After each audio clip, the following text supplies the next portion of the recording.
Quero lembrar no día de hoxe a Xoana Torres, a súa mestría, ao seu rosel, encomendo as miñas palabras.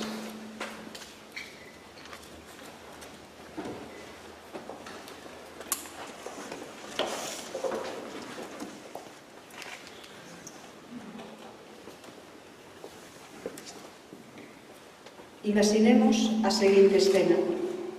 Nela camiñamos por unha rúa de perspectiva ampla. Así, ao fondo, ali onde a nosa rúa emboca nunha praza, vemos a luz do ceo. Esa luz que agora mesmo se enche de auga e semella un pano, un tecido coa consistencia da cinza e da prata dun amencer atlántico. Imaginamos este pano para encarnar algo invisible, a voz. A nosa voz non se ve. E se queremos falar da voz e poñela diante dos ollos, témonos que facer unha imaxe, encarnar o invisible en algo que poidamos ver e dicimos. A voz é como un pano de luz e auga. Poderíamos elixir calquera outra representación, desde logo, pero de momento o que importa é que somos quen de imaginar, de proferir o invisible, o tempo, o aire, e neste caso a voz. E eu desexo falarvos da voz. Da voz en primeiro lugar, non da fala. Da voz liberada da fala. Desa voz que anuncia unha posibilidade anterior a todo decir e é mesmo a posibilidade de todo decir. A voz que nos toca, que nos acariña ou que nos bourea sen palabra. Unha voz que ignora a articulación das palabras e a escritura. Materia sonora e emocionada, a voz sempre fuxitiva, condenada ao esquecemento, imposibilitada para deixar marcas, para ter algo que semelle a un porvir. A voz que é un puro son insignificante, ela sempre borrada, desaparecida, tan escrava e impersonal. Vibración que o aire da respiración produce nas cordas vocais. Quen fala con esa voz? A que nome de persona a podemos asignar? Imaginemos de novo esta volta un milleiro de agullas que de norte a sur, de leste a oeste, en todas as direccións beliscan, cosen, zurcen ese pano que é a voz. Articulan nesa voz palabras. Entón, alguén, calquera, pode xa falar e preguntar: que distancia separa o abeto da nube? Ou cantos pasos me separan do abeto? E pasan de novo milenios sobre a voz, sobre as palabras, e de novo volven as agullas a peteirar e a bordar o tecido da voz e o tecido oral articulado da voz. Entón alguén, calquera, aprende a escribir. Escribe, nube, abeto. É coñecido o parágrafo no que Aristóteles explica que a nosa é a única especie entre os animais que carece de voz. Nós teríamos fala e sería precisamente esta que nos distingue.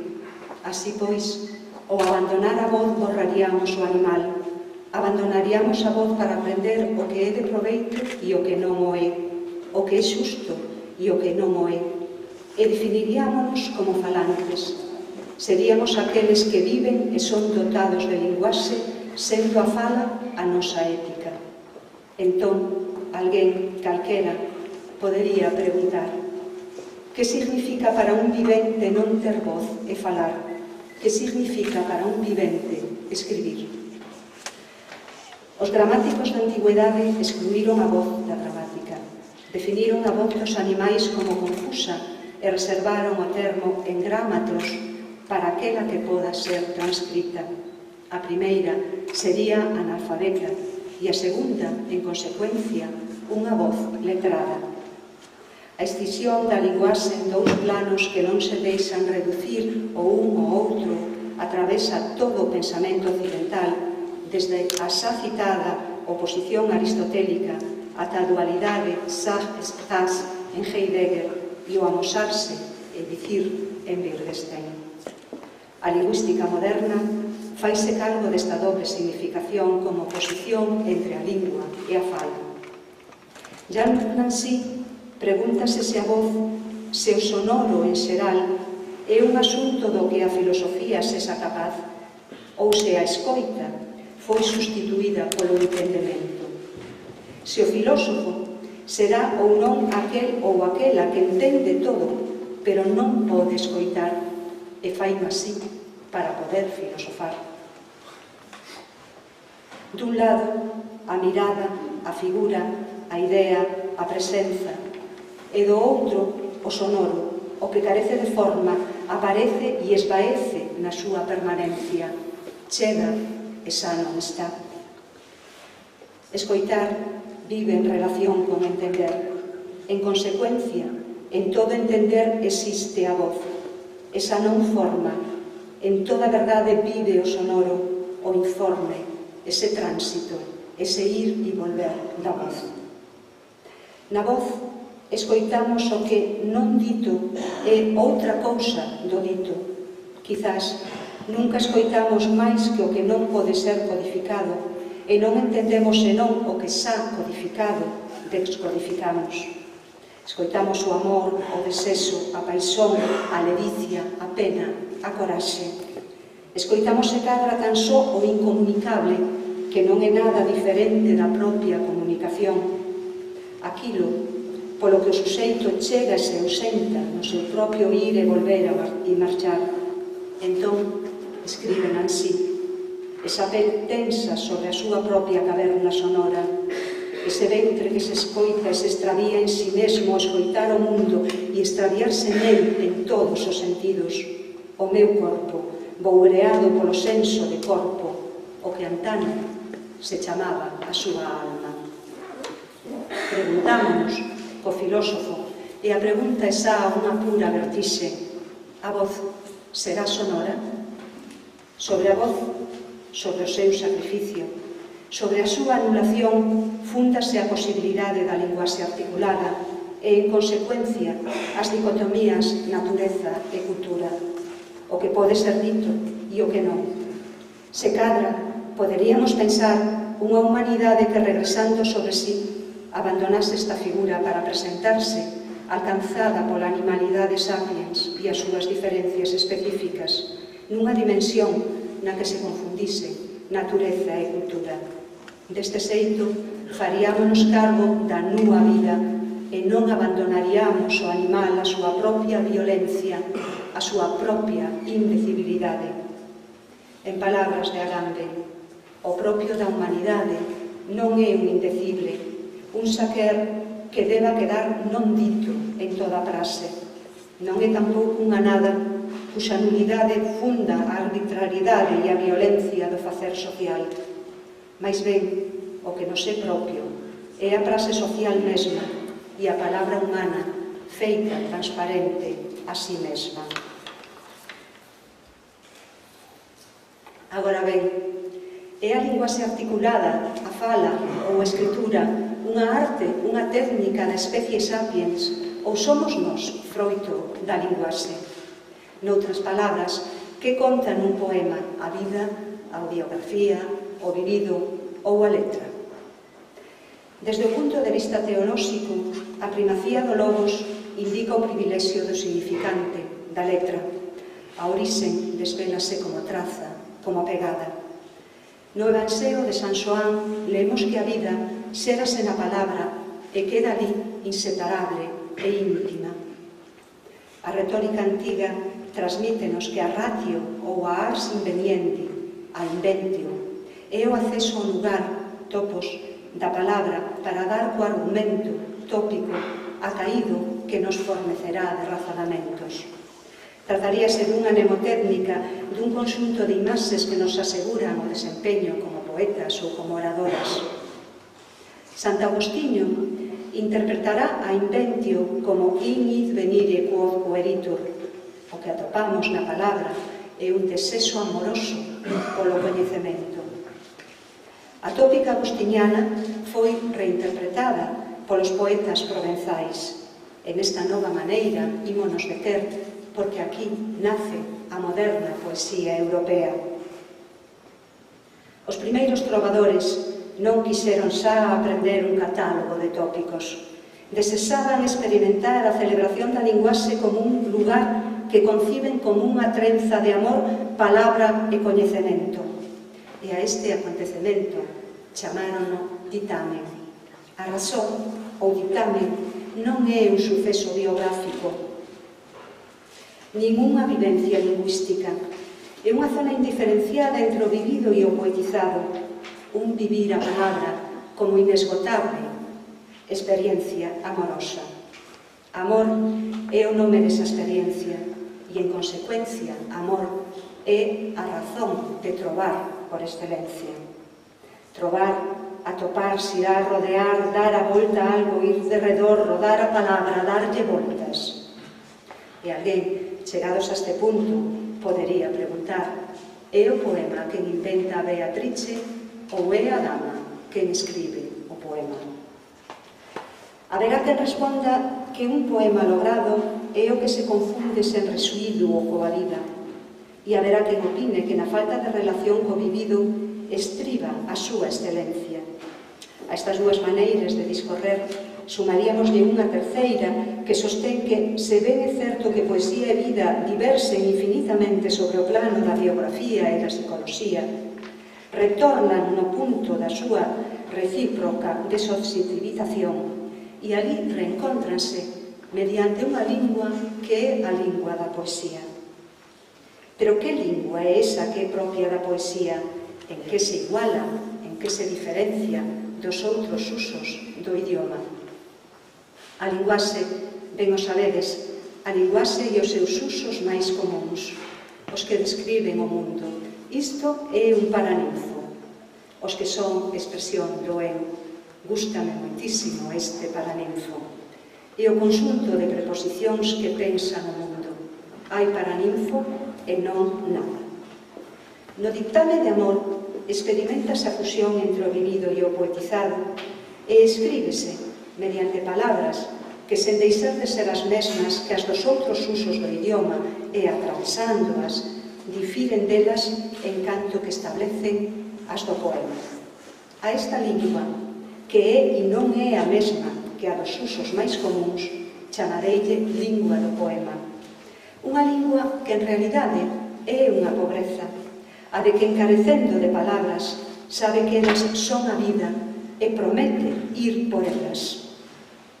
Naturalmente, nese mesmo intre, decide a que idioma ou a que idiomas debe encamiñar a súa procura. E de todas as características que a definen, resaltarei dúas. A intensidade. Unha intensidade que lle permite ao poema un ser limitado por unha forma, abrirse ao aformal, é dicir, ao absoluto, ao que carece de límite e formas, ou dito de outro xeito, unha intensidade que lle permite a un ser de medida rozar ou ter contacto unha caricia co que non pode ser medido. Unha intensidade que lle permite escribirse, lerse, dicirse na fronteira última da nosa capacidade como falantes. E dous, a súa capacidade para lindar cos bordos, coas fronteiras das outras escrituras, sesan estas dramaturxias, narracións, ciencias, guións cinematográficos, estruturas lóxicas, melodías ou cifras, e tamén con todas as demais artes. En realidade, esta lingua na que un poema se escribe é, ao meu entender, a matriz de todas as demais que compoñen un idioma, calquera idioma. De aí que as palabras súas abrollen susto cando quedamos sen palabras.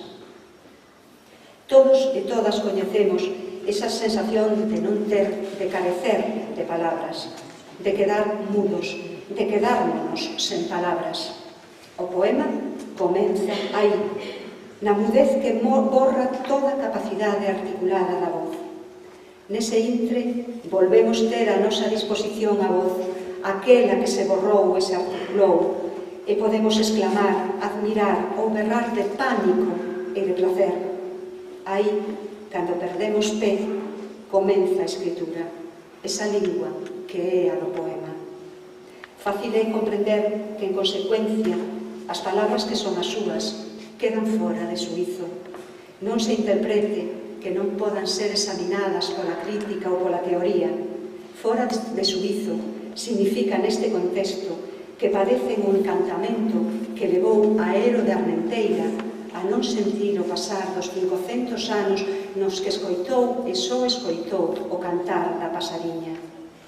Escriban o que escriban estas palabras, sesa de amor ou de infortunio, sesa sobre as maiores calamidades que podamos sufrir, a tempestade, a guerra, a morte, elas, as palabras, maniféstanse sempre a salvo, e non precisamente porque sean paradisíacas ou estean configuradas naquele idioma no que falou Adán no paraíso.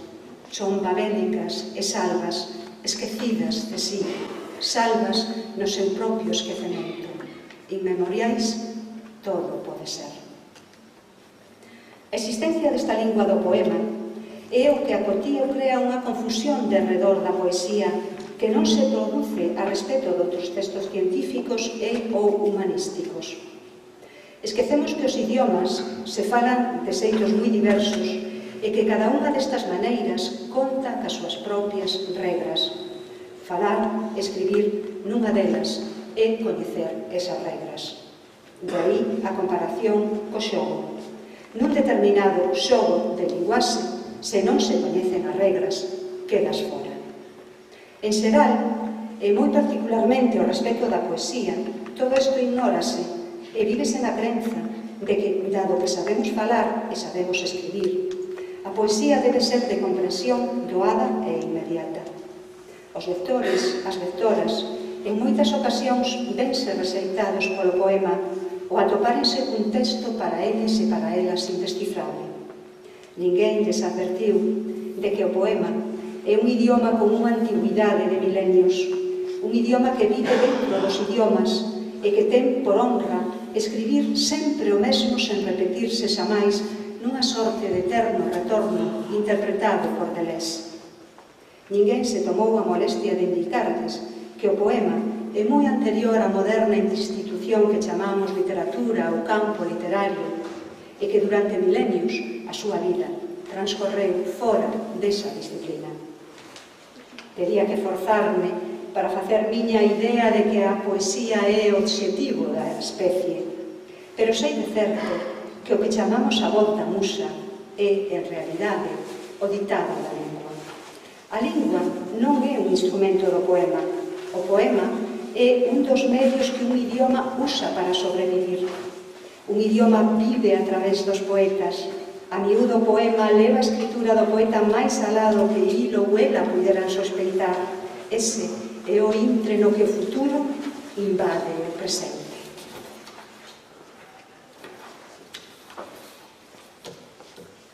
Imos a chegarnos agora ao poema non desde unha conversencia, farémolo desde unha escisión, desde unha desconexión. Antes, quixera lembrarvos un lugar, un topos común, aquel que nos explica que a lingua pode decir o que non entende e que o intelecto pode comprender o que non sabe decir. A neuroloxía e as ciencias cognitivas concordan en xeral a día de hoxe na existencia de dous modos de pensamento e no feito de que un deles non depende da linguaxe.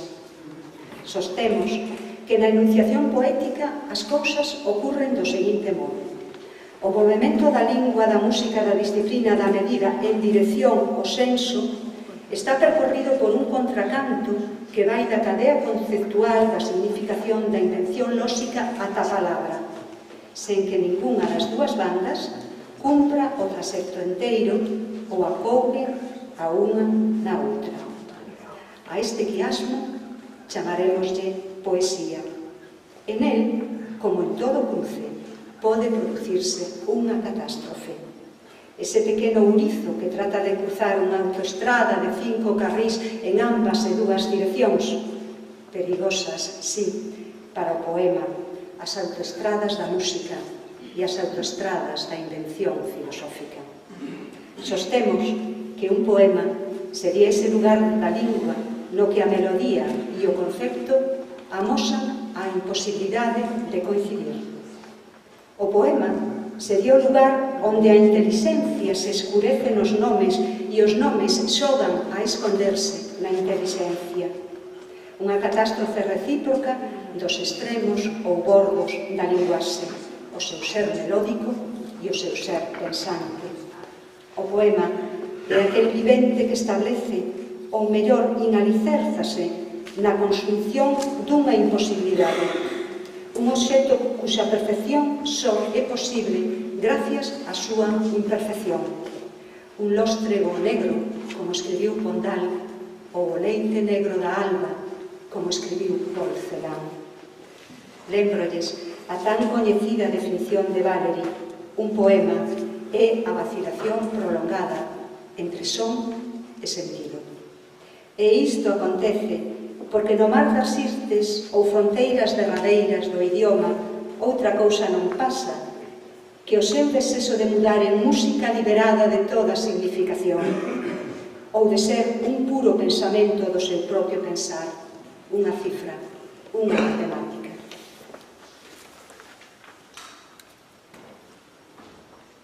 Agamben, o filósofo, escribe mediante un siloxismo a súa idea do que é un ser humano. É unha proposta do seguinte tipo: humano é aquel cuxa humanidade foi íntegramente destruída. Refírese á humanidade en Auschwitz, a humanidade reducida a grasa para xabón, superfosfato para chan, carteiras e zapatos para a venda. Eu tomei esta maneira de avanzar e sustituín humano por poeta, no sentido do ditamen de Adorno: non é posible escribir poesía despois de Auschwitz. No sentido en que toda poesía foi destruída e continúa sendo destruída en Auschwitz, en Hiroshima, na nosa guerra do 36, todos os días, en cada minuto e segundo do noso vivir, mentras a idea da batalla paira por riba de todas as batallas, indiferente ao sufrimento de quen combate ou padece. E de aí surdiu unha definición de poeta como resto, como testemunho. Poeta sería aquel ou aquela cuxa musa foi íntegramente destruída. Agora ben, se quen escribe poesía, porque malia todo seguimos escribindo poesía,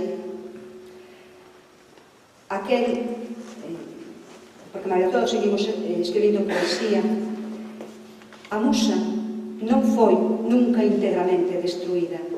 E isto significa que a identidade entre poeta e non poeta nunca é perfecta, que non é posible destruir íntegramente a musa, o ditado do idioma, que sempre resta algo. E ser poeta é ser ese resto. Desde este punto de vista, o verso de Hölderlin, o que permanece, é o que fundan os poetas. Pode lerse non no sentido trivial de que a obra dos poetas é algo que perdure no tempo, senón que a palabra poética é a que adopta o papel dun resto. Por isto, por ser testemunha da destrucción, nomea o que é inesquecible. Non no sentido que teñamos algo que lembrar, que tamén, senón porque é ese resto o que nos dá aveiro, dirección, sentido en todos os sentidos. Ser un resto, ser testemunha dunha destrucción, é situarse no lugar do que foi destruído ou do que nunca aconteceu. Situarse na pel dun bosque, dun océano, dos bloques de turba, dos defuntos, dos espectros que roldan a escritura das utopías. E é traelo onde cada un. É un tipo de avance no que unha greta, unha fisura, sostén o que enfrontado se mira. Un poema é un conxunto de ruínas, pero esas ruínas son pulsións do idioma, pertencen á imaginación, e desde aí emiten os seus sinais que son deseos de escritura. Esas ruínas son o que o tempo non logrou destruir, somos realmente nosotros, mesmos navegando e nacendo cara a vida. O inesquecible son esas ruínas sensitivas e de idioma que nos acollen e nos fundan. Son sentido porque son xénese, son política porque son mente e inteligencia. aberta. E son metáfora, porque son dislocación, frase que por un instante semella unir o que está dislocado. Ás veces, as ruínas asústanos, e por eso decimos: quero que os fantasmas teñan corazón. Erva e líquese sempre, sempre pasaros en simbiose cos cabalos. É a beleza. É a velocidade do ronsel da londra, aínda que nosotros, os humanos, non lle chistemos na viña as londras.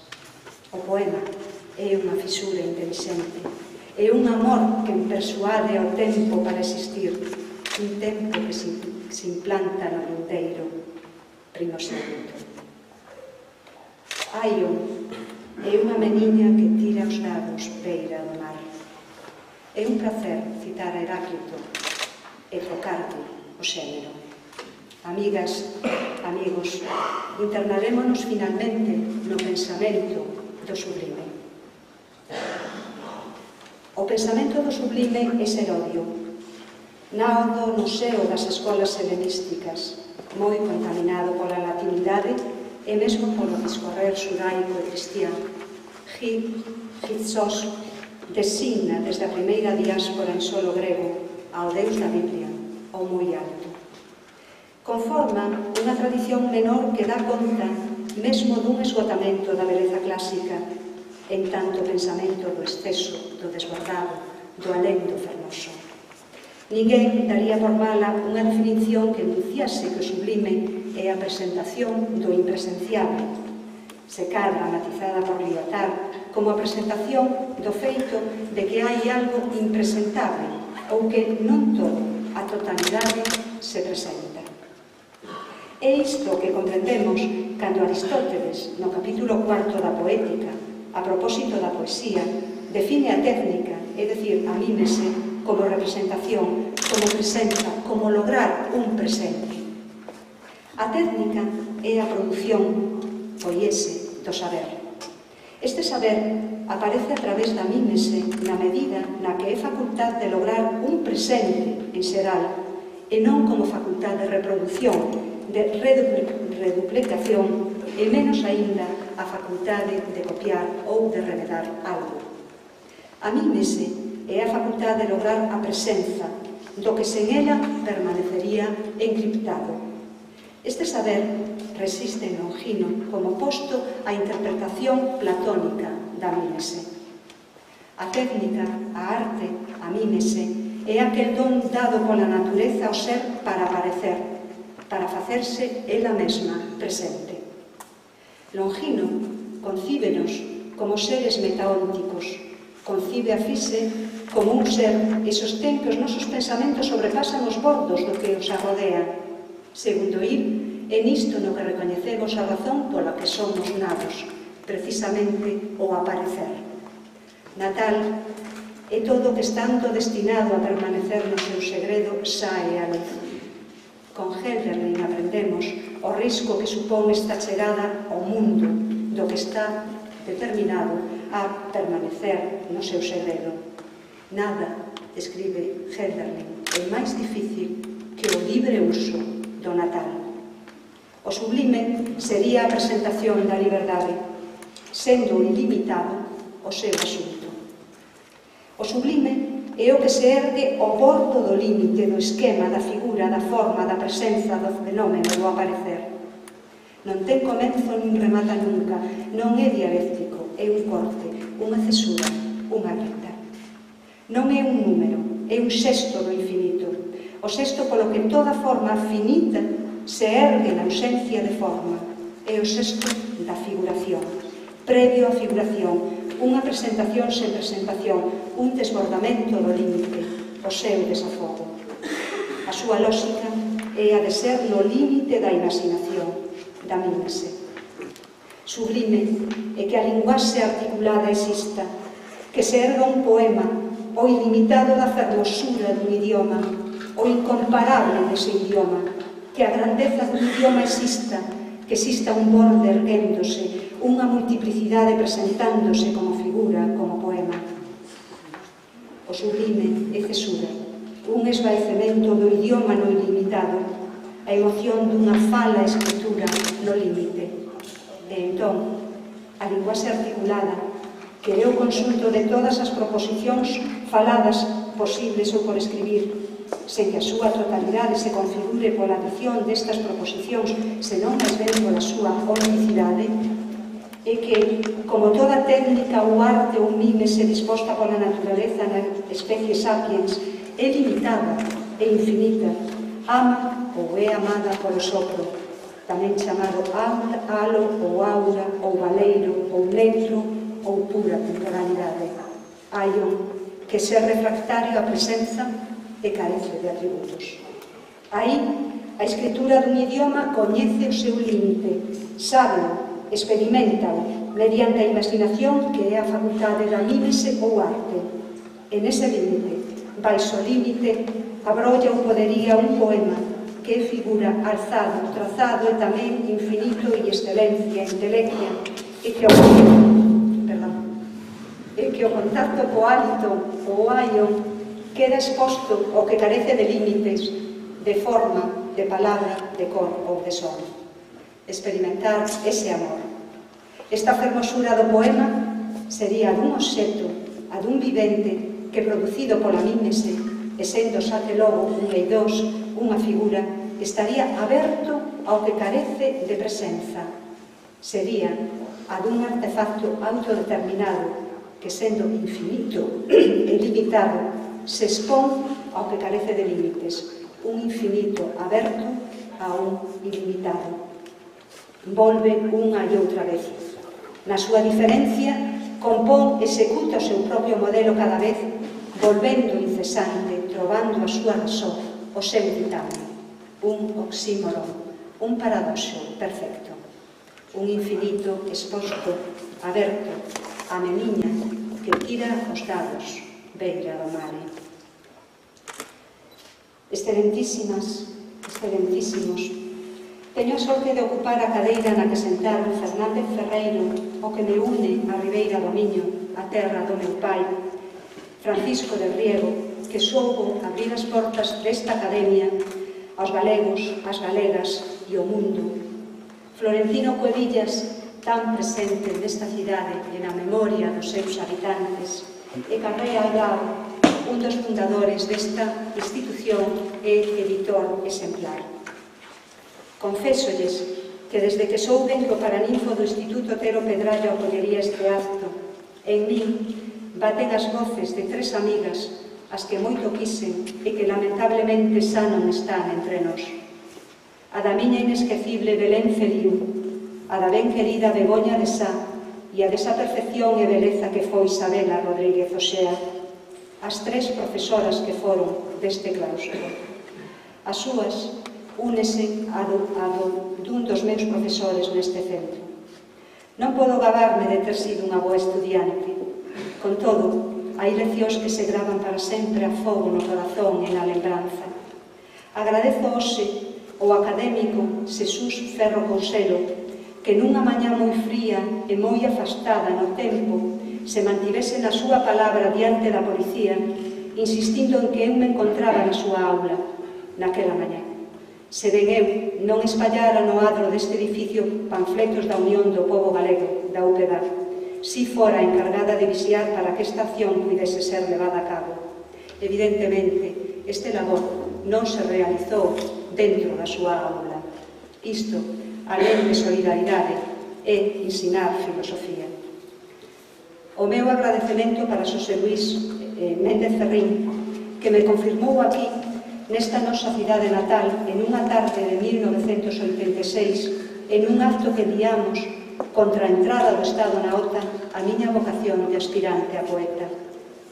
Para Xavier Cordal, pola súa amizade. Agradezo a Erín Moure todo o seu traballo por difundir a literatura galega no seu ámbito e aló por donde ela vai. Ao meu editor Carlos Lema, pola súa impaciencia sovial. A Cabaleiro Amable, Arturo Casas, o seu recto suízo e a súa amabilidade.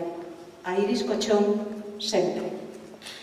Miñas donas, meus señores, amigos e amigas, vou chegando ao remate deste discurso de entrada na Real Academia Galega. Entrada que dividirá o meu corpo en dous e para sempre, o da académica e o da persona que son. Doulle cabo ca lectura dun poema, do libro Memorial e Danza, dedicatoria. Ali onde a lingua perde lugar e así a materia toda se expande, onde se transparenta, se traspasa a si propia, se mata e toma son e o silencio. Aí que acada a si propia como nun palincesto e se apaga e se esclarece como nada, rota, volta sobre si, ordenándose. Aquí, caída, para se devolver ao mundo. O clue atravésase, maior que a luz nin sombra. E sempre para cada un de nós, humanos, a perda ou a inflación do movimento en nós, a esta respiración, por non perdernos. Francisco Corteroso. Amigos, amigas, pola vosa atención, pola vosa paciencia, moitísimas gracias. Nós tamén navegar.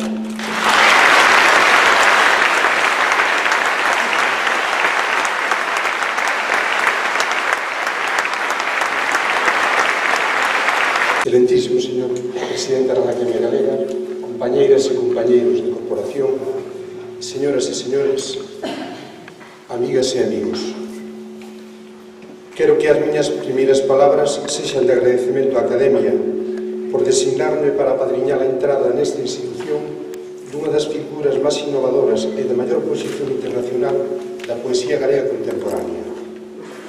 A musa e guía desa xeración de poetas que irrompen na lírica galega dos 90 cunha radicalidade lúcida, en palabras de Antón Mono, a Rosalía do século XXI, como hai anos na definira Xosé Luis Méndez Ferreiro. Teño que recoñecer que cando limpo por primeira vez o discurso que acabamos de escoitar, intenso, lúcido e ben construído, sentín auténtico vertixe, que fui medrando cando pensaba no tempo de que dispuña para mergullar n'obra tan culta e tan transgresora e moitas veces tan hermética da nova académica, reflexionar sobre a creación poética e os límites e redactar a resposta que se me encomendaron. María Jesús Pato Díaz naceu na cidade de Ourense o 29 de agosto de 1995. As xeracións de mulleres da súa familia vivían no campo, ventimadoras por parte do pai, Ribeirao de Viñoás, de Liguera de Ramuín, e pastoras e lebregas por parte da nai, Limega de Trasmiras, pero ela, que só coñecía a aldea nas vacacións, converteuse na primeira muller da familia que non sabe cavar, nin segar, nin ventimar. Os primeiros estudos fixos no Colexio Ourensán de Santo Domingo. O bacharelato cursou nas Carmelitas desta cidade e o neste instituto europeo. Licenciada en Xeografía e Historia pola Universidade de Santiago de Compostela, na especialidade de Historia Contemporánea, comezou a exercer como profesora de ensino secundario en Banda, paisaxes de Buz, Toxo, Codeso contra as Corgas, para logo ensinar Xeografía e Historia no litoral atlántico, en Muros, onde soubo das cocas de marzo e onde unha Australia abaneada polo vento a entolecía nas vérmas do sol. Desde o 95 ensina en Lalín, onde organizou a vida tendo en conta que a escritura require un grande espazo de soedade, fragas e árboles para poder escutar. En Lalín séntese libre, non lonxe da fraga de Catasós ou Carballeira de Quiroga, cos castiñeiros máis altos de Douro. O seu compromiso coa realidade contemporánea levou a involucrarse de forma directa na vida política e cultural galega e a militar desde moi nova na esquerda nacionalista. No 73 foi unha das fundadoras de ERGA, Estudantes Revolucionarios Galegos, e axiña militou na Unión do Pobo Galego, que abandonou a finais dos 70. E desde o 2000 militou un quiñón de anos na independentista Fronte Popular Galega. A mediados dos 90 declaraba que non renunciaba á súa formación marxista e que seguía a ser comunista, porque cría que os medios de produción non poden ser propiedade privada. Anos despois, dicía en obras de escritura, e así foi sempre imposible desertar da idea de que a propiedade privada dos medios de produción era non só corrupta e amoral, senón abominável. Integrouse en organizacións de índole literaria como a Asociación de Escritores en Lingua Negra e o Pinclube de Galicia, e recentemente pasou a formar parte do panorado da Fundación Rosalía de Castro. Entre 1993 e 2001 participou en accións con Ignacio Vilariño e, sobre todo, con María Ruido e María Esteirán. E logo colaborou con Antón Lopo na performance Dentro, que considera a única das intervencións dentro dun contexto que nace e se realiza desde a poesía. Nos comezos deste milenio desenvolveu unha fortísima actividade sociopolítica nas redes Escarlata, que naceran para intervir en temas políticos, sociais e culturais da nosa terra e tempo. Sobre a súa creación, dicíalle Chuspato a Aurelio Castro. A FPG decidiu constituir unha desas antigas fontes culturais. Reunímonos unha serie de xente sen moita idea do que era aquí, a verdade. O nome xurdiu por Bretaña Esmeraldina, na que hai unha organización de presos, as redes Escarlata, que planean para fuxiren do cárcel. O noso plan era abrir un espazo de intervención política e cultural. Coñecín persoalmente Chuspato nas sesións en que se debateu o manifesto das redes a cargo de militantes da FPG e doutros da esquerda nacionalista, algúns sen ascripción partidaria, como era o meu caso. Reunímonos na primavera do 2001 nun local de Cacheiras no concello de Teo, situado mesmo en fronte da Gavia da Estivada da Ribeira, onde en agosto do 36 apareceron os corpos paseados do editor e alcalde compostelán Ángel Casal e dun mozo republicano, José de Besa Areosa, o carpinteiro compostelán Pepiño Areosa. E estábamos a uns centos de metros do lugar da Ribeira, onde na primavera do 1846, o 23 de abril, comezou o corpo a corpo entre as tropas do coronel Solís e as do xeneral de la Concha, con derrota dos que soñaban outra Galicia, unha Galicia non tan dependente, e que foron fusilados en Carral, topónimo co que Chuspato titula o primeiro texto do poemario de secesión que remata así: Primavera dos povos, Dófoles, o rumorosos e Gondel, pronto chegarán as noticias da revolución. Despois, Carral. Nas redes uníase cultura e intervención política, unha política de signo republicano e independentista. Todas as accións poéticas e de outro tipo debatíanse en internet, na ronda da lista republicana, como se debateu o que sería o noso mascarón de proba, Nós tamén navegar, a adaptación do Eu tamén navegar de Xoana Torres, que na obra Fastino de Chuspato era Eu tamén océano. Dos moitos actos das redes Escarlata, para mí, ten aquel moi especial, un que eu propuxera. A homenaxe á xente do mar da Arousa e de outros mares que choraran vaguas negras por mor do piche do Prestige e que se celebrou o 28 de xunio de 2003 no Conde Forno da Illa da Arousa en colaboración coa Asociación Dorna da Illa. Chuspato, Darío Xoán Cabana e outros poetas, algún Allí Barredas, recitaron ese día.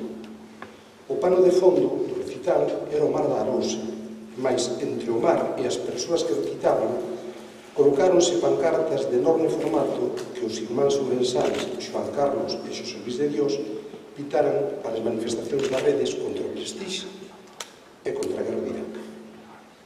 Moito sentín que a ese acto non pudese vir Heriberto Vélez, que segundo Ferrín é da Pova do Caramiñal e non de Rianxo, para que recitase os versos épicos do poema Os líderes e mariñeiros que fuxiron na Torna e morreron no Atlántico, lonxe do terror. E moito sentín que tampouco viñese Xoana Torres, a poeta do mar, neta por liña paterna dunha parella do Frode que traballaba na Illa da Toxa. Xoana, de meniña e de moza, pasou moitas quentas das súas vacacións no barrio Meco do Corzo, mesmo a beiriña do mar da Arousa. Chuspato comezou a escribir poesía en castelán con 10 anos e sin interrupción fixo atos de 18. Con 23 anos iniciou un segundo ciclo de escritura, sempre poesía, sempre en galego, a lingua que falaba a súa avoa, porque a ela, a avoa, que fixo dunha bandeira vermella un viso, non había Deus que a derrotase, mentres que seus pais, criados no campo ourensán, di ela, falaban en dialecto español porque foramos derrotados. No 84 publicou os seus primeiros poemas en Escrita, revista da Asociación de Escritores en Lingua Galega que creara e dirixira Margarita Ledo, que foi quen lle pediu os poemas. Colaborou nos 80 e 90 noutras revistas e libros colectivos e participou na homenaxe a Rosalía no 50enario da fundación do seu padroado. É autora dunha liña poética de resonancias míticas na que conviven vigorosamente o desexo de innovación expresiva e a preocupación política e a conciencia de xénero, como salientou María do Cebreiro Rábade.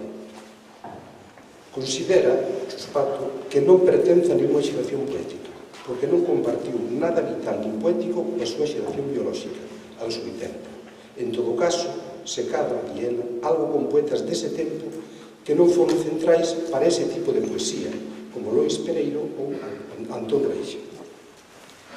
Verbo da súa relación actual con poetas novos e non tan novos, dicíalle a Olalla Cociña.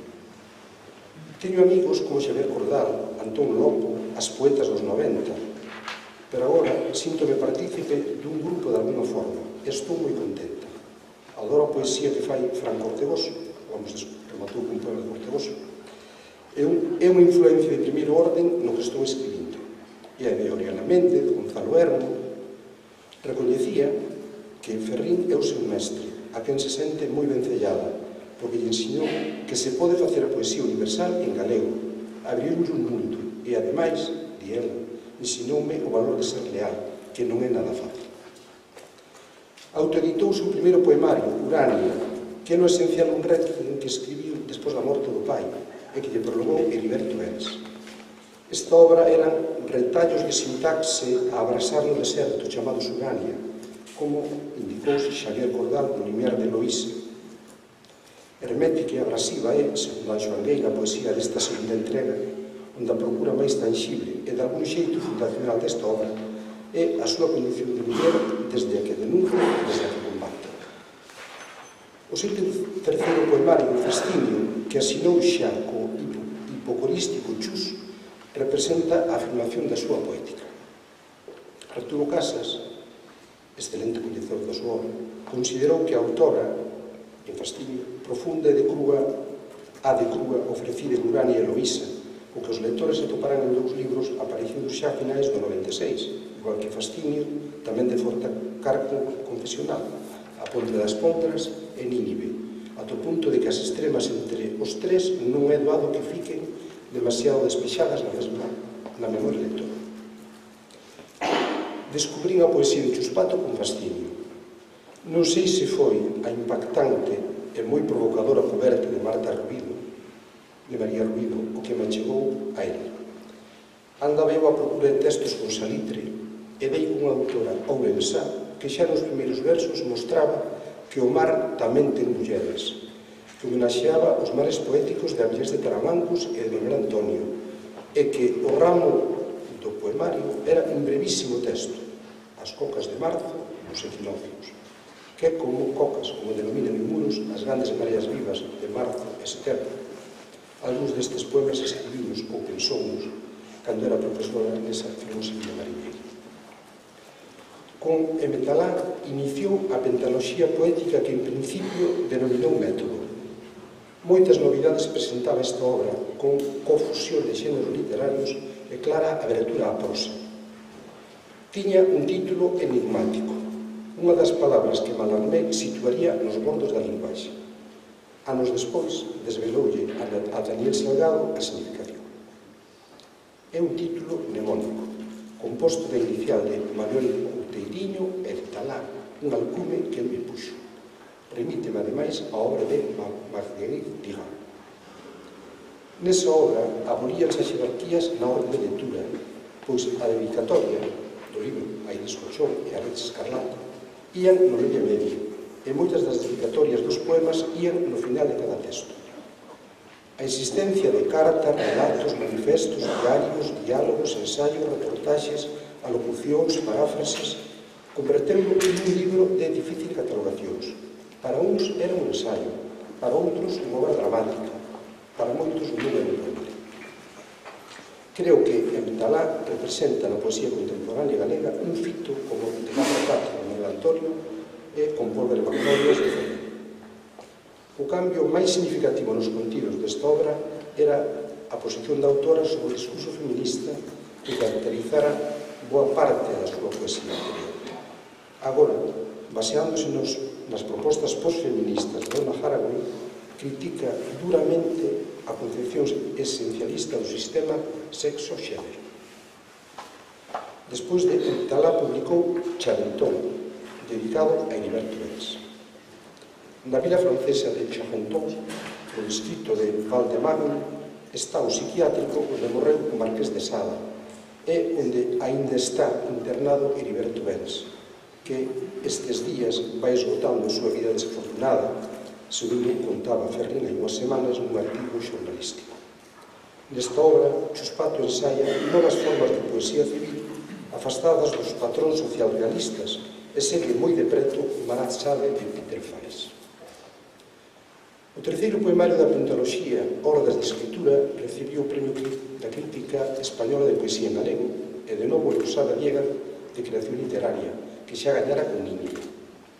As ordas non remiten á afección figurada de agrupacións salvaxes de persoas, senón que evocan as palabras salvaxes.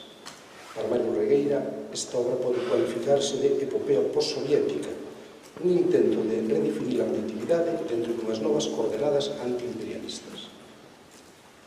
O volume Secesión apareceu nunha colección de narrativa e non de poesía.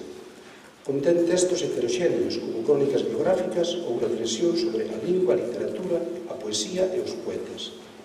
O editor Seica lle pedira que fixese unha biografía e na obra hai textos con datos autobiográficos, mas Chuspato declarou aos medios que elaborara os traballos deste libro como os anteriores, desde o que eu entendo por poesía, rotundamente.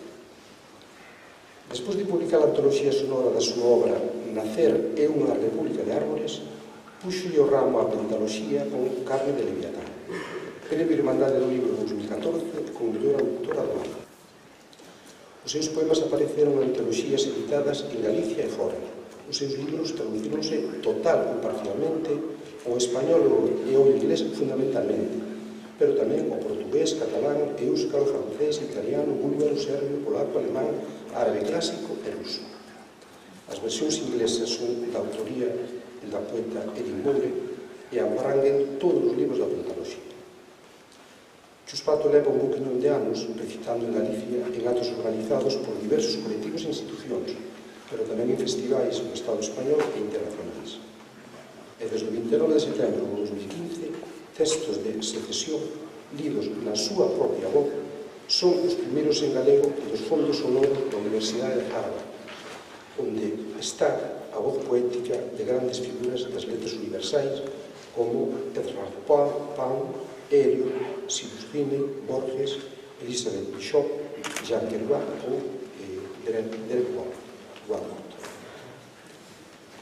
Ata aquí o que poderíamos denominar un percorrido polo currículum creativo que, aínda sendo devedor en gran parte da linguaxe académica, de seguido descobre que Chuspato pertence a estirpe das que elixen o risco de afondar máis alá dos límites, insatisfeita cos discursos aceptados e dominantes, que coñece, en definitiva, o perigo das marxes. Neste senso emparenta coa mellor tradición revolucionaria. Nunhas notas sobre Edgar Allan Poe, Charles Baudelaire dicía da poesía que, por pouco que un queira descender dentro de sí, interrogar a súa propia alma, rememorar as súas lembranzas de entusiasmo, non ten outra finalidade que ela mesma, non pode ter outra, e ningún poema será tan grande, tan nobre, tan auténticamente digno do nome de poema, como que se escribiu soamente polo placer de escribir un poema. E no proxecto de prefacio para o seu innovador poemario As Flores do Mar, logo de se referir a que poetas ilustres repartiran desde había tempo as provincias máis floridas do ámbito poético, Baudelaire manifestaba: eu farei, xa que logo, outra cousa. Para Paul Valéry, esa obra de Baudelaire concorda cos preceptos poéticos de Poe, o que o fai moi distinta das obras románticas. As Flores do Mal non conteñen nin poemas históricos, nin lendas, nada que se apoie nun relato. Non hai pegadas de tiradas filosóficas. A política non aparece por ningúnes. As descripcións son raras e sempre significativas, pero todo é seducción, música, sensualidade poderosa e abstracta. Luxo, forma e voluptuosidade. Nin Verlaine, nin Mallarmé, nin Rimbaud serían o que chegaron a ser de non leren as flores do mal de Baudelaire a idade decisiva, en palabras do autor do Cemiterio Marino, que considerou que mentre Verlaine e Rimbaud continuaron a Baudelaire na orde do sentimento e da sensación, Mallarmé prolongou no ámbito da perfección e da pureza estética. Chuspato non sería un extraordinario e transgresora poeta sen Mallarmé, nin Rimbaud, e sen Hölderlin, Celan, Pound, Stein, Bishop, Platt, Ashberg, e sen o vanguardismo rompedor de Manuel Antonio, Lingueiro e Mendoza. E tampouco sería sin filósofos como Benjamin, Rancière, Deleuze, Agamben, Nancy. Con todos eles dialoga na súa poesía, particularmente na pentaloxía, e con algúns, con bastantes deles, faino no seu discurso que comunicou, pelo menos no texto, dice, que dividiu en dúas salas unidas por un corpo que a ela lle gustaría Bolboreta, a Bolboreta do poema Gromo de Carmen de Leviatán, onde a linguaxe fala e o poema responde.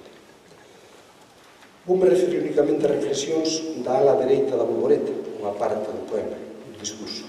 Non me ocuparei da ala sinistra que se abre con a cita de Parménides, que xa citou. Aión é unha niña que tira os dados á beira do mar.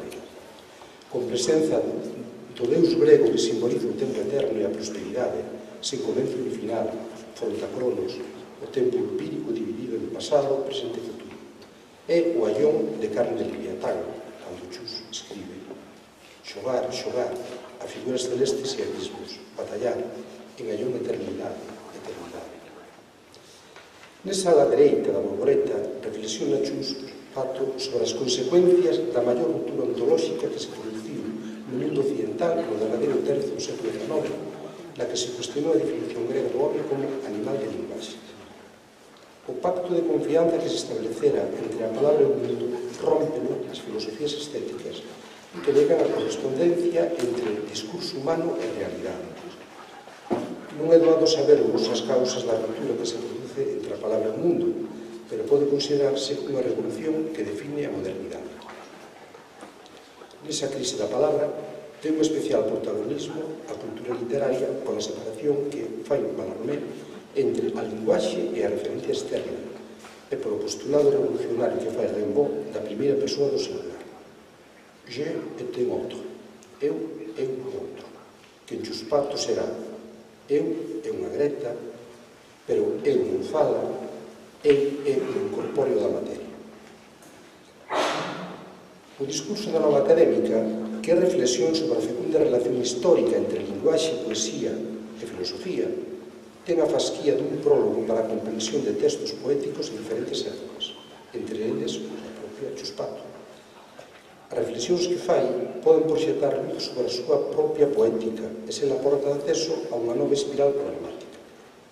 Esta circunstancia afasta o discurso de toda tentación canonizadora para mostrarse como unha arriscada inversión no seu propio proceso creador.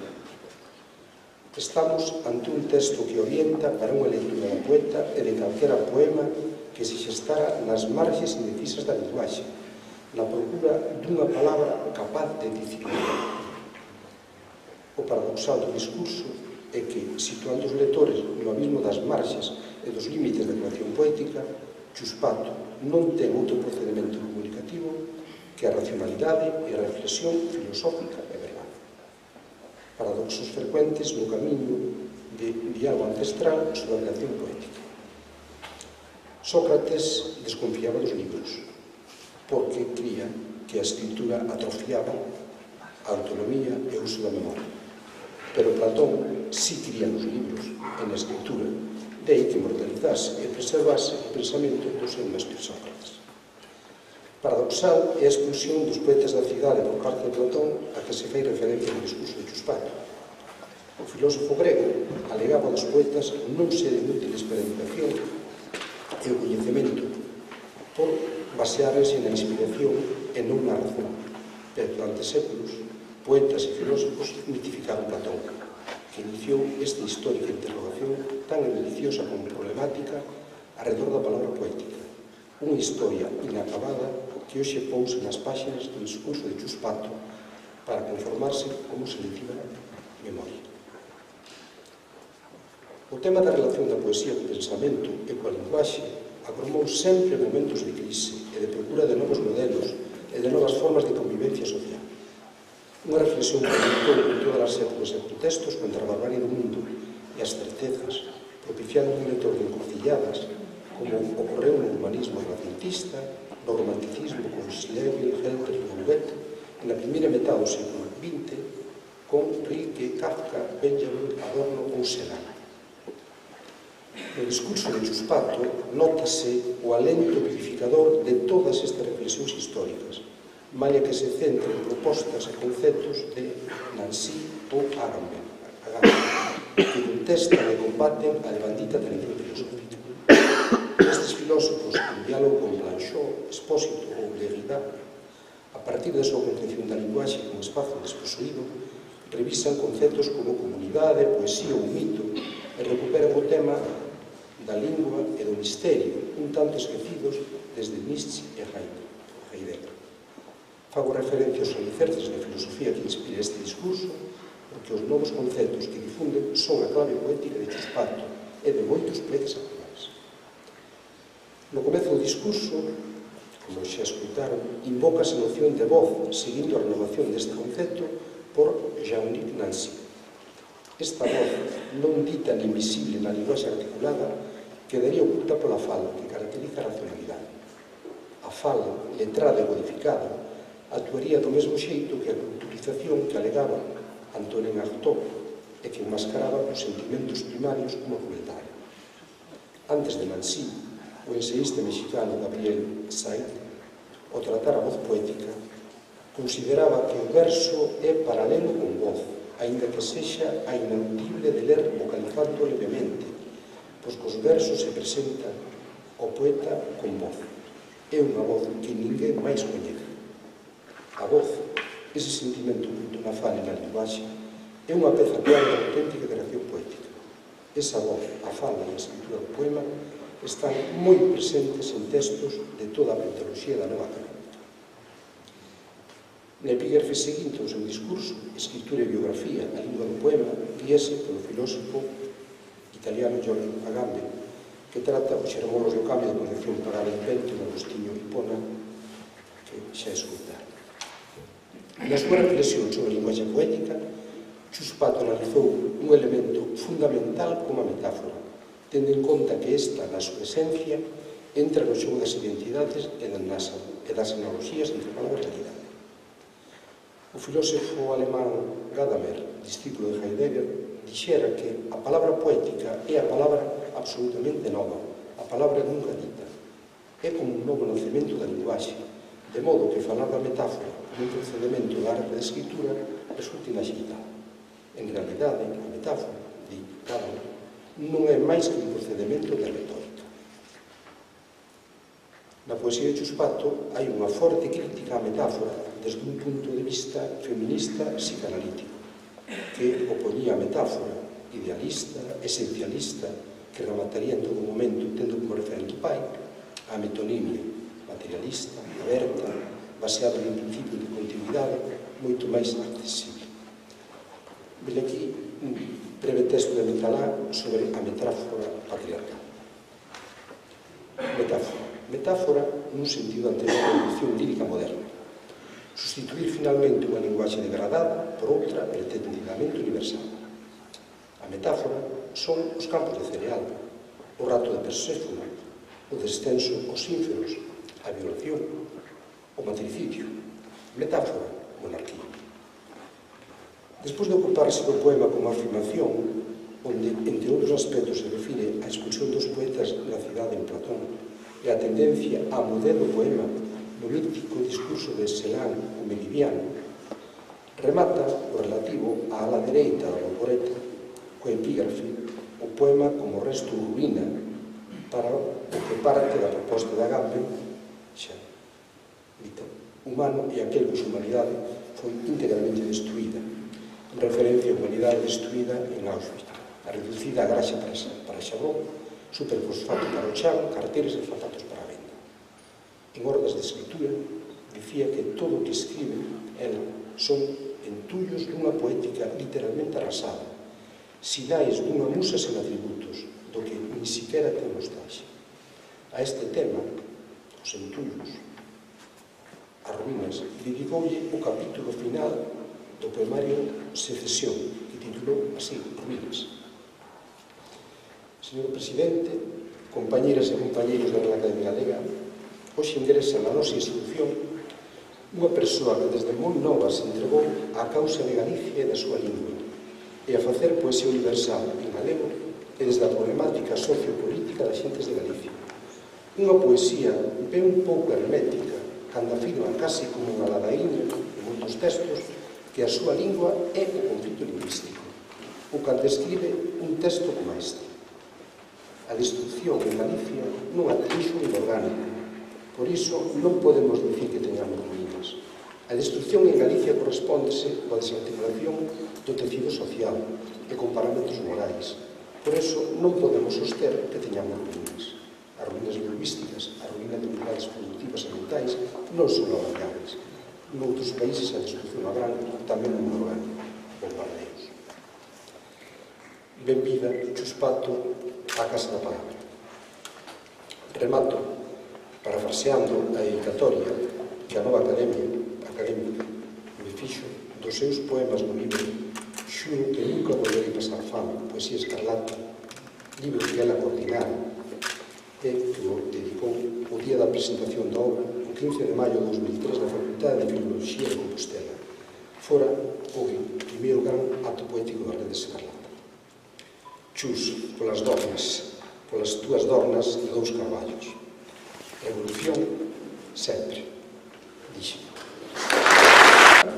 De escoitar a resposta de Francisco Fernández Rey, comprenderán vostedes a razón de por qué esta corporación incorpora a Chus a nosa casa, a Casa da Palabra, como moi ben decía Francisco Fernández Rey. Esa a casa a esencia da palabra e a esencia sublime da palabra, que é a poesía tamén, e as razóns todas que argumentou o académico que lle deu resposta. Por todo iso, en nome desta institución, eu, como presidente, proclamo académica numeraria da Real Academia Galega a dona Chus Pato e fagolle entrega do diploma e impóñolle a medalla distintivos da corporación.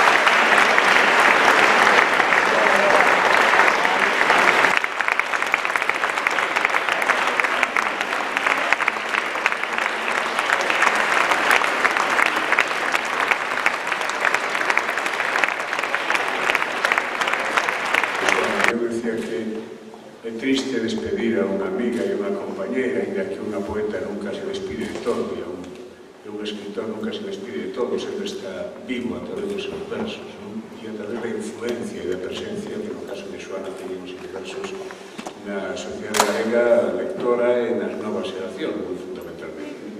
Pero tamén decíamos que era unha alegría que pudésemos acceder casi con pouco tempo a unha nova compañeira que representa ese pulo, ese gran acontecemento das letras contemporáneas, que hai que decirlo e hai que repetirlo así, porque así o considera esta corporación, que é a incorporación da muller como algo activo, creativo, a todos os ámbitos da vida creativa da sociedade, non só o ámbito da literatura, ainda que aquí estamos celebrando as letras. E as letras nos seus distintos xéneros, a poesía, pero tamén a narrativa e a ensayo e a investigación literaria, e aquí hai algunhas compañeiras e compañeiros tamén destes ámbitos que darán fe do que eu estou dicindo. Por tanto, estamos reafirmando esa corrente que a Academia recoñece, que pula, que é a presencia activa da muller e da bandeira que Rosalía de Castro ergueu un día en que nos puxo a todos detrás, acolleu. Esta casa que foi a casa de Otero Pedraño.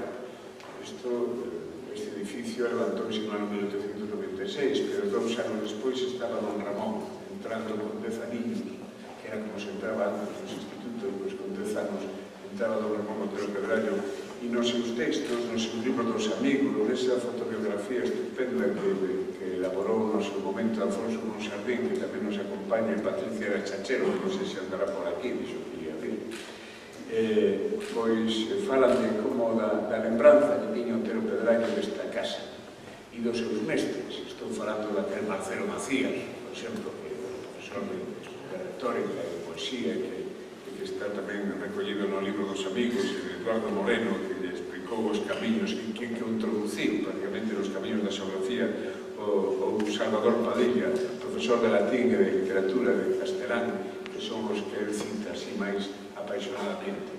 Porque a mí parece moi importante celebrar estes actos, non só fora tamén da Rúa Tabernas, que é a casa, a sede da Academia, senón leválos por toda Galicia, pero tamén leválos moi especialmente aos institutos. Estes son os territorios, e eu creo que Chus non me vai negar, porque eu tamén así o dixen, o alcalde da cidade de Xesús Vázquez Abad, que nos recibiu na entrada con todos os honores, e a quen lo agradezo, porque non puido despois quedarse para razóns familiares, pero agradezo yo porque esta é a cidade de Ourense.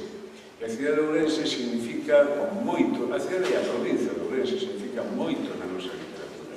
E a cidade de Eduardo Marcamor, pero a cidade de Enchosei, e a cidade de Otero Pedraño, que citei antes, e a cidade de Vicente Risco, e a cidade de Florentino López Codillas, e a cidade de Osocas, e a cidade da xeración Nós, que é o gran salto cualitativo á modernidade na cultura galega do século XX, e que se fabrica aquí, nesta cidade da man de Vicente Risco, da man de Otero, tamén en Pontevedra, da man de Castelao. E sobre todo na inspiración de Antón Lousada Dieguez, que é un pouco o mestre que os vai guiando a todos nese camiño da descoberta da galeguidade.